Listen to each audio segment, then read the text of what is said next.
जय हिंद दोस्तों, मैं विकास कुमार।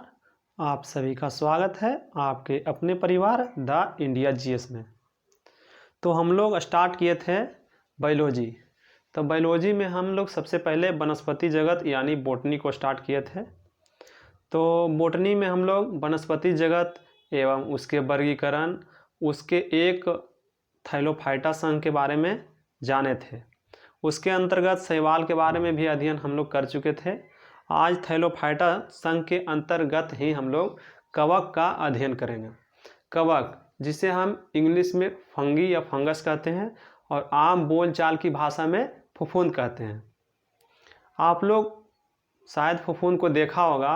जब रोटी या जब ब्रेड को 2 दिन या 3 दिन खुला छोड़ देते हैं तो उसमें हरा हरा जैसा दिखने लगता है, या फिर रोटी को जब हम खुला छोड़ देते हैं 2 या 3 या 4 दिन तो उसमें वाइट जैसा जालनुमा दिखाई देता है। तो वह एक प्रकार का क्या होता है? कवक होता है। तो चलिए हम लोग स्टार्ट करेंगे। कवक यानी फंगी, जिसको हम आम बोलचाल की भाषा में क्या बोलते हैं? फफूंद। तो कवक जब स्टार्ट करते हैं तो हम लोग सबसे पहले उसकी बनावट, संरचना, उसका सदुपयोग और दुरुपयोग का अध्ययन करेंगे। तो सबसे पहले हम लोग जानेंगे कि कवक, तो कवक का अध्ययन क्या कहलाता है? कवक का अध्ययन क्या कहलाता है? तो कवक का अध्ययन को हम लोग क्या कहते हैं? माइकोलॉजी। सबसे पहली बात हम लोग को ध्यान देना है कि इसका अध्ययन को क्या कहते हैं? माइकोलॉजी। देखिए कवक क्या होता है। तो कवक में हरित लवक नहीं पाया जाता है, यानी क्लोरोप्लास्ट नहीं पाया जाता है। इसमें संवहन ऊतक भी नहीं पाया जाता है, यानी इसमें क्या क्या नहीं पाया जाता है? इसमें संवहन ऊतक, जो हम बताए थे जाइलम या फ्लोएम, इसमें क्या होता है? नहीं पाया जाता है। संवहन ऊतक इसमें नहीं पाया जाता है। उसके बाद हम बताए थे इसमें हरित लवक यानी क्लोरोप्लास्ट, तो हरित लवक भी इसमें नहीं पाया जाता है। हरित लवक भी इसमें नहीं पाया जाता है। तो आप लोग जानते होंगे कि जो पौधे में हरित लवक नहीं पाया जाता है वह अपना भोजन खुद नहीं बना सकते हैं। यानी कवक में हरित लवक नहीं होता, यानी क्लोरोप्लास्ट नहीं होता है। और क्लोरोप्लास्ट यानी हरित लवक ही जो होता है पौधे को भोजन बनाने में मदद करती है। तो जब इसमें हरित लवक होगा ही नहीं, यानी क्लोरोप्लास्ट होगा ही नहीं, तो ये अपना भोजन खुद से नहीं बनाएगी, यानी ये स्वपोषी नहीं होती है। यह क्या?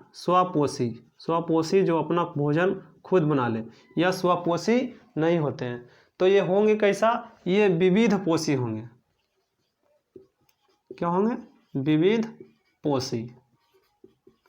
देखिए आप लोगों को एग्जाम में पूछ दिया जाता है कि कवक कैसा है, मतलब कवक के बारे में पूछ दिया जाता है कि विविध पोषी है, परपोषी है, या परजीवी है, या फिर मृतोपजीवी है। तो देखिए हम लोग विविध पोषी का मतलब क्या होता है हम लोग जानेंगे। विविध पोषी में तीन प्रकार से इसको हम डिनोट करते हैं। पहला हम क्या बोलेंगे इसको? पहला हम इसको बोलेंगे सहजीवी। पहला हम इसको क्या बोलेंगे? सहजीवी। उसके बाद हम इसको क्या बोलेंगे? परजीवी। उसके बाद हम इसको क्या बोलेंगे? मृतोपजीवी।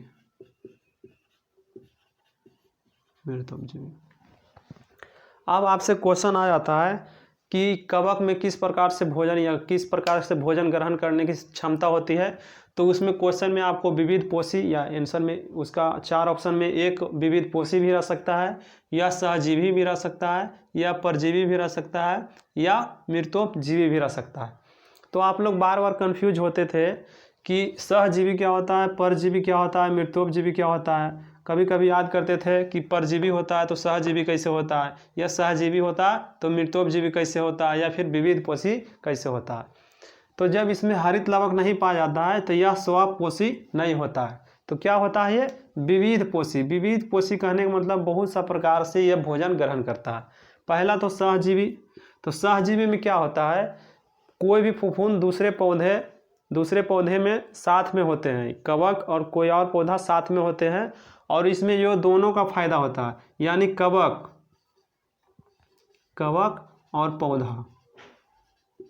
तो इसमें क्या होता है? पौधा से कवक भी कुछ ग्रहण करता है और कवक से पौधा भी क्या करता है? कुछ ग्रहण करता है। तो इसको हम कहते हैं सहजीवी। परजीवी। परजीवी क्या होता है? तो परजीवी होता है कि जीवित या कार्बनिक पदार्थ, जीवित या मृत कार्बनिक पदार्थ, ठीक है ना। इसमें क्या होता है? परजीवी। मान लिया जाए आपके पैर में कवक के कारण, फंगस के कारण खाज हो जाता है या फिर खुजली हो जाती है, तो ये क्या होता है? परजीवी का उदाहरण है। यानी जंतु एवं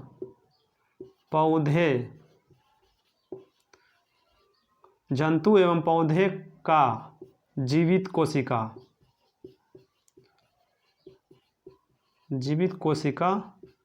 से भोजन प्राप्त करता है।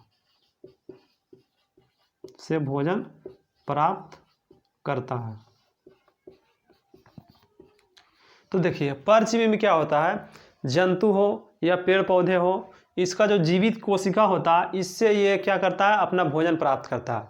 जैसे हम लोग में खाज हो जाता है तो उसमें क्या होता है? हम लोगों का शरीर का जीवित कोशिका में क्या होता है? कवक, एक प्रकार से कवक मौजूद होता है, और हमारा ही कोशिका से क्या करता है? भोजन प्राप्त करता है। तो इसको हम क्या कहेंगे? परजीवी, जिसको हम इंग्लिश में प्रोटोजोआ भी कहते हैं। तो वो भी एक प्रकार का क्या है? कवक ही है। चलिए हम लोग मृतोपजीवी की बात करेंगे। जब देखते होंगे आप कि कोई भी जीवित प्राणी या मान लीजिए कोई भी पशु, वो मतलब उसकी मृत्यु हो जाती है, तो उसका अवशेष जो बचता है उसको ख़त्म करने में कवक ही भूमिका निभाती है। यानी उसको सड़ाने में या किण्वन करने में कवक ही भूमिका निभाती है। यानी कि मृत शरीर में ये कवक क्या करते हैं? उनको डिकम्पोज कर देते हैं। तो इसमें क्या हो गया? ये मृत शरीर में रहता है, इसलिए इसको मृतोपजीवी कहा जाता है। तो ये भोजन 3 प्रकार से प्राप्त कर सकते हैं: सहजीवी, परजीवी और मृतोपजीवी। तो आप लोग विविध पोषी का मतलब समझ चुके होंगे। इसके आगे हम लोग ध्यान देते हैं। देखिए इसका हम लोग कुछ उदाहरण जान लेंगे कि सहजीवी में कौन सा कवक आता है। तो सहजीवी में आप लोग पढ़ेंगे लाइकेन के बारे में हम लोग जानेंगे। इसमें थोड़ा सा नोट कर लीजिएगा, ये क्या है? एक प्रकार का कवक है। ये क्या है? एक प्रकार का कवक है। परजीवी में क्या आता है? परजीवी में भी 2 प्रकार की कवक आते हैं, उसको आप नोट कीजिए। जो इम्पोर्टेंट नाम है उसी को हम लिख रहे हैं। इसमें आ जाता है पकिसिनिया,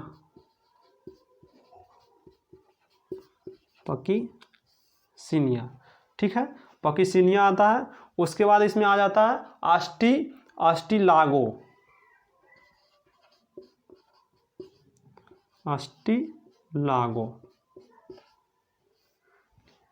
ये लाइकेन किसके उदाहरण आ जाएंगे? सहजीवी का। पक्सिनिया, अस्टिलागो जो मुख है इसमें से परजीवी। ऐसे बहुत सारा आता है जो हम लोग जब कवक से होने वाले रोग पढ़ेंगे तो उसमें जान जाएंगे कि कौन कौन से परजीवी होते हैं। तो ये मुख है पक्सिनिया और अस्टिलागो। मृतोपजीवी में हम लोग जानते हैं, मृतोपजीवी में एक होता है राइजोपस। क्या होता है? राइजोपस। इसके अंतर्गत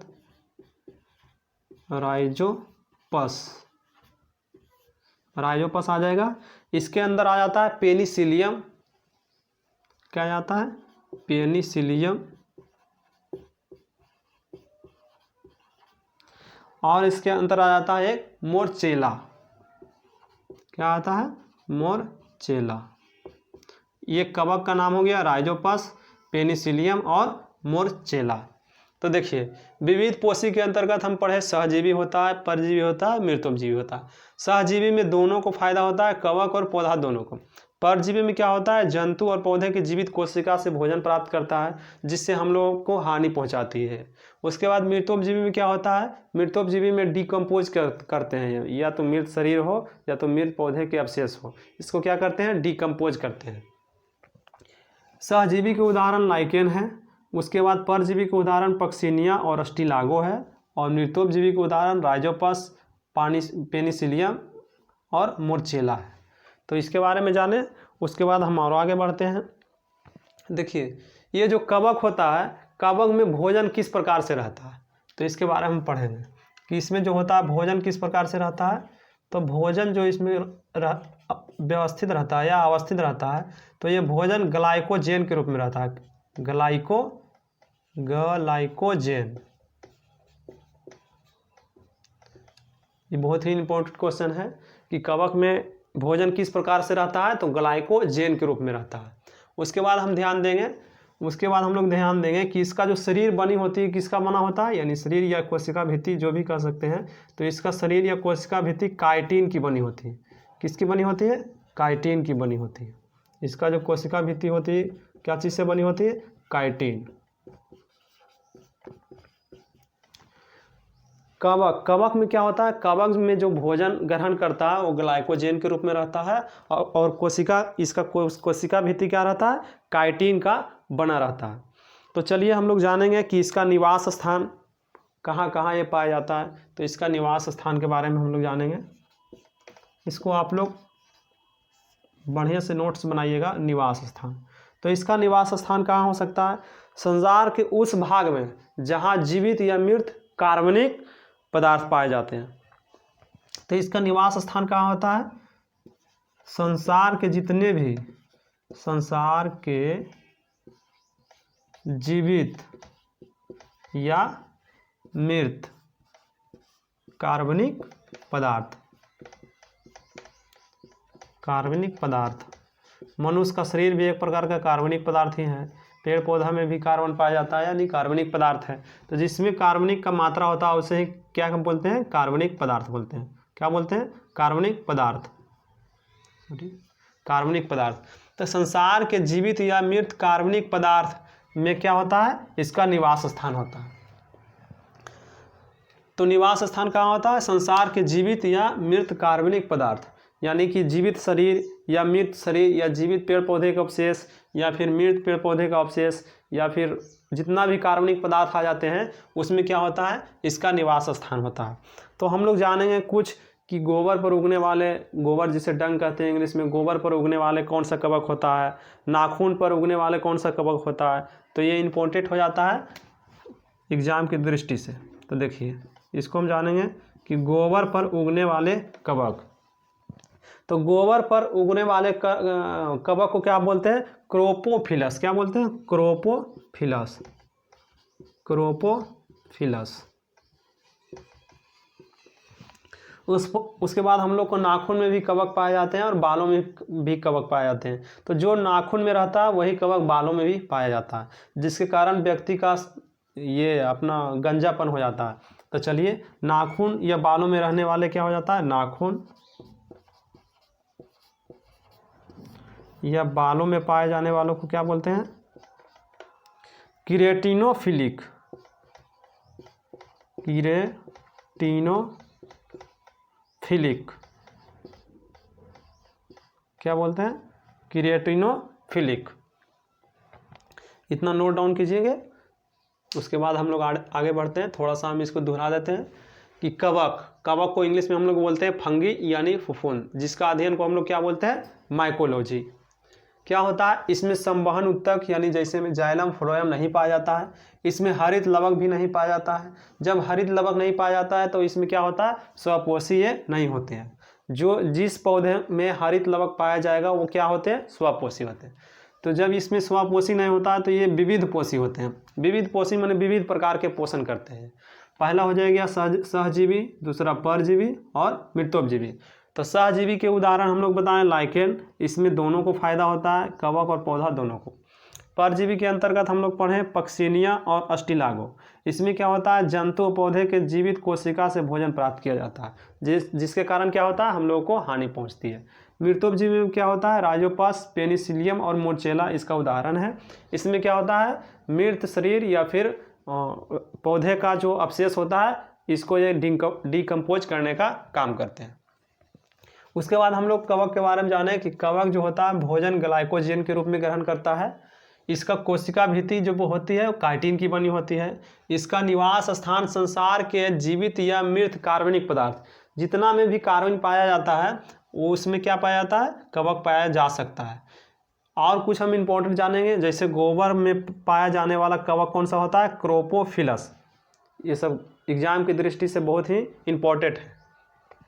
नाखून और बालों में पाया जाने वाला क्या होता है? क्रिएटिनो और फिलक, क्रिएटिनोफिलिक।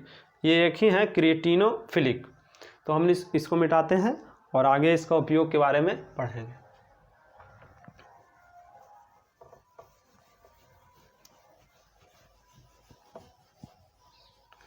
इसका उपयोग के बारे में पढ़ेंगे हम लोग।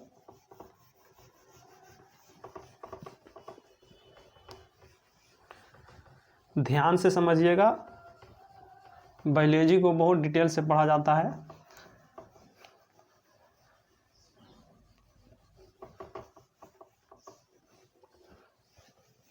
चलिए अब हम इसका उपयोग के बारे में जानेंगे।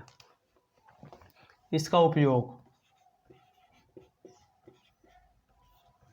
तो सबसे बड़ा इसका उपयोग क्या है? सबसे बड़ा इसका उपयोग है कि जंतु एवं पौधे के जो जंतु एवं पौधों का कार्बनिक पदार्थ का जो अवशेष होता है, जंतु या पौधा या कार्बनिक पदार्थ, इसका जो अवशेष होता है इसको क्या करता है? विघटित यानी डीकम्पोज करने में काम आता है इसका।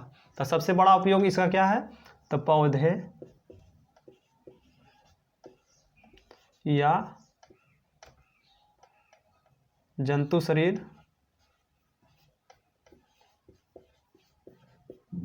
एवं कार्बनिक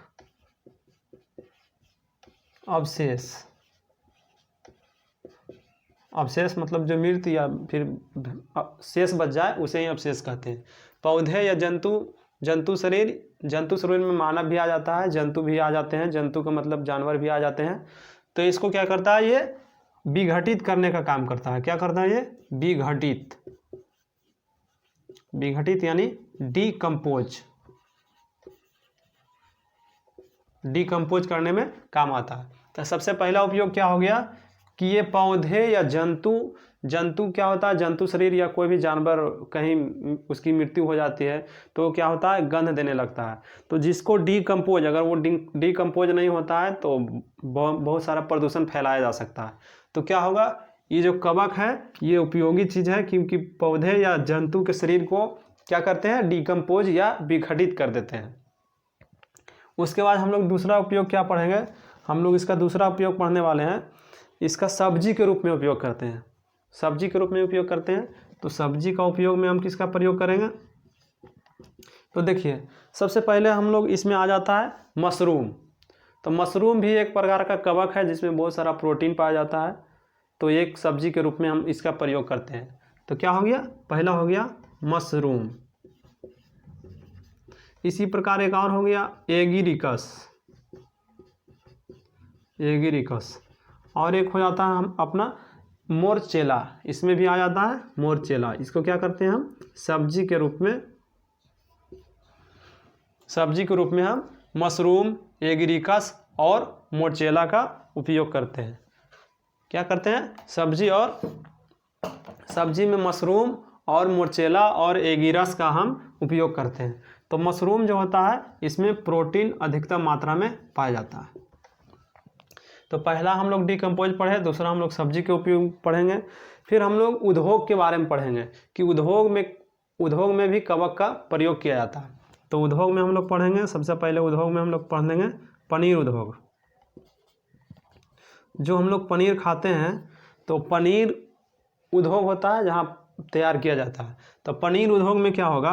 पनीर उद्योग में जो कवक उपयोग किया जाता है उसका नाम लिखेंगे। उसमें आ जाता है एस्परजिलस।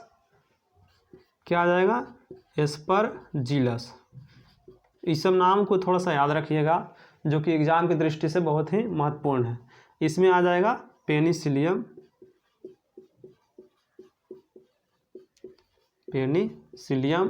उसके बाद अल्कोहल में भी हम लोग प्रयोग करते हैं, अल्कोहल उद्योग या अल्कोहल निर्माण में।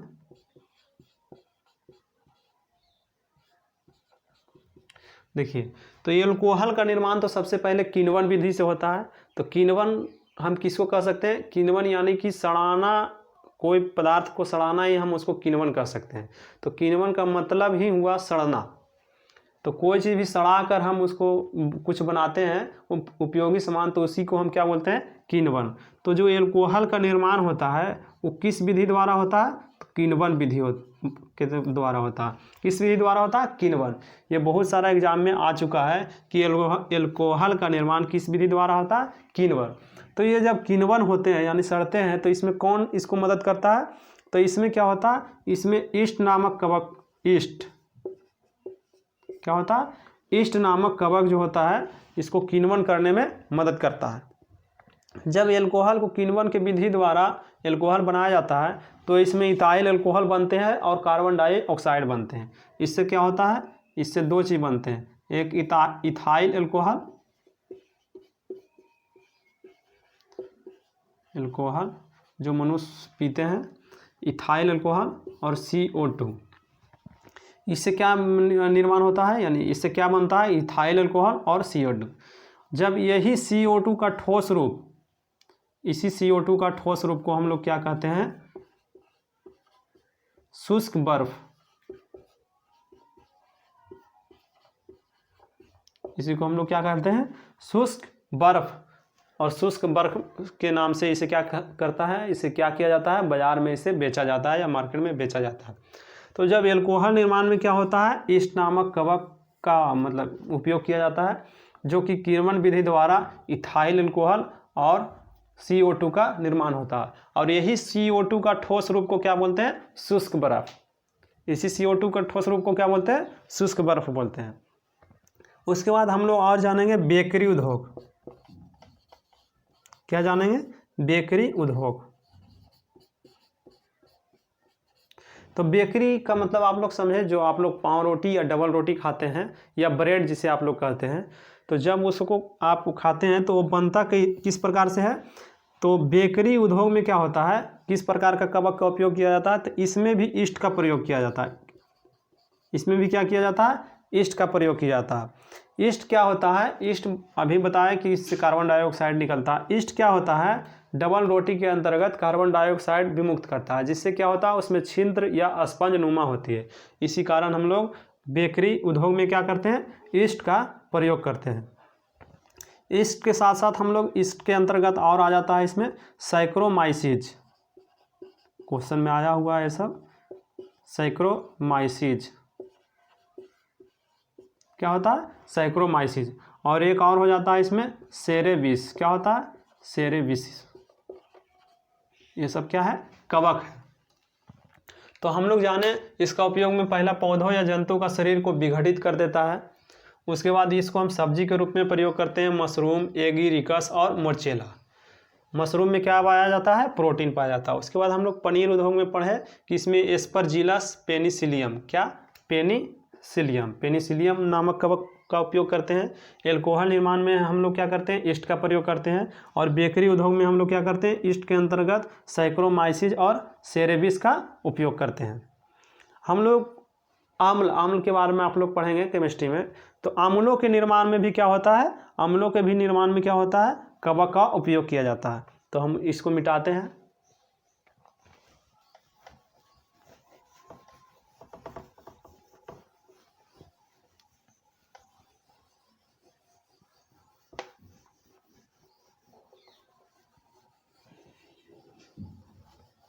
अम्लों के निर्माण में, तो चलिए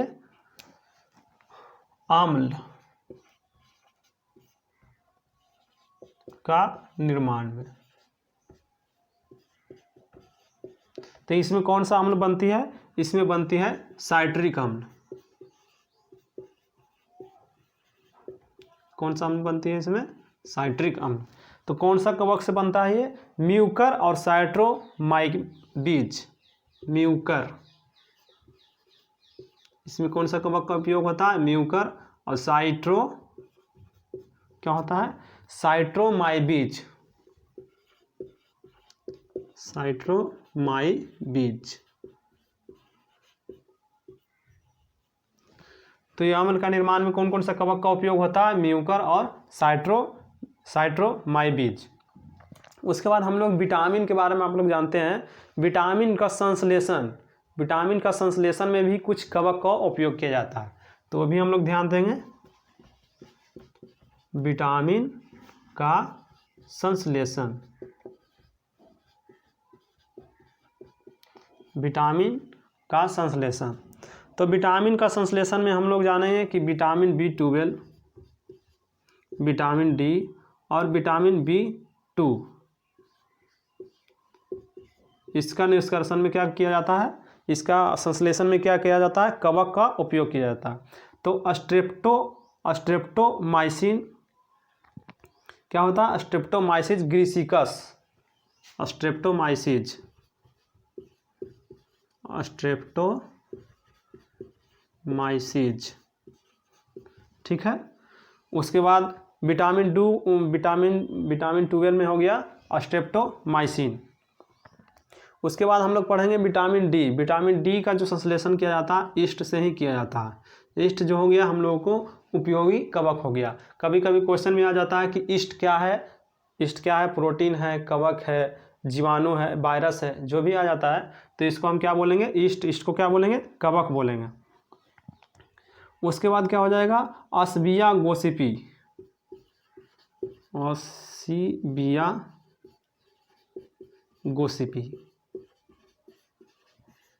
तो विटामिन B2 ये सब क्या है? एग्जाम की दृष्टि से बहुत ही महत्वपूर्ण है। आप लोग जब बायोलॉजी का एग्ज़ाम देते हैं तो बोलते हैं कि इससे क्वेश्चन नहीं आता है या फिर बहुत टफ पूछा जाता है, तो ऐसा कुछ नहीं है। हम उसके बारे में डिटेल नहीं जानते हैं, सिर्फ कवक के बारे में जान लेते हैं कि कवक का अध्ययन क्या कहलाता है, माइकोलॉजी, और फिर उसका जो शरीर किससे बना होता है? काइटिन से, और उसमें भोजन किस रूप में रहता है? ग्लाइकोजन। लेकिन कवक से बहुत सारा क्वेश्चन पूछा जाता है इसका उपयोग के बारे में। तो हम लोग जाने कि अम्ल के निर्माण में और विटामिन का संश्लेषण में किसका प्रयोग किया जाता है? स्ट्रेप्टोमाइसिस, डी में ईस्ट, और बीटी को क्या? अस्बिया गोसिपी का उपयोग किया जाता है।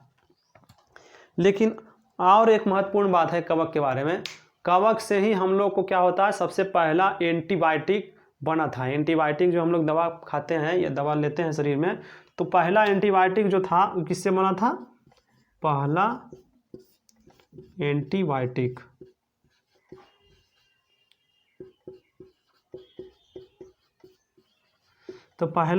एंटीबायोटिक पेनिसिलियम नामक कवक से बना था। किससे बना था? पेनिसिलियम। कब? पेनिसिलियम नामक कवक से बना था।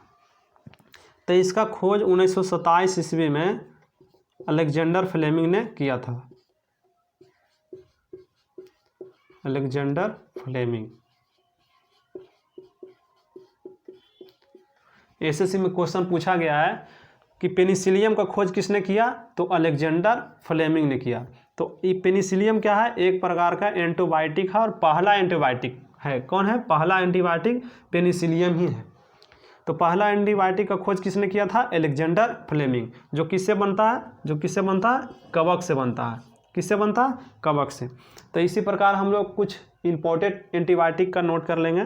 पहला हो गया पेनिसिलियम, दूसरा हो जाएगा स्ट्रेप्टोमाइसिन। स्ट्रेप्टोमाइसिन